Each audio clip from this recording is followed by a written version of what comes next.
بسم اللہ الرحمن الرحیم۔ مسجد حنانہ، اس مسجد کی اپنی بہت فضیلت ہے۔ اس مسجد میں دو اہم ترین واقعات پیش آئے۔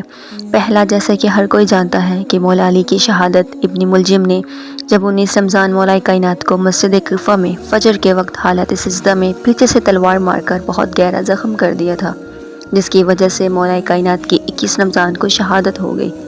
لیکن مولا علی کی وصیت تھی کہ ان کو نجف میں دفن کیا جائے۔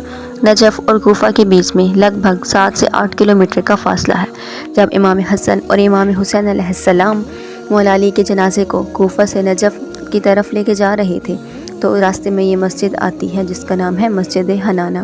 جب مولا علی کا جنازہ اس مسجد کے سامنے سے گزرا تو کچھ روایات میں ہے کہ اس مسجد کی مینار اور کچھ روایات میں ہے اس مسجد کی دیوار جھک گئی۔ تو جب لوگوں نے امام حسن سے پوچھا کہ ایسا کیوں ہوا تو امام حسن علیہ السلام نے بتایا کہ مولا علی کے احترام میں یہ مسجد جھک گئی۔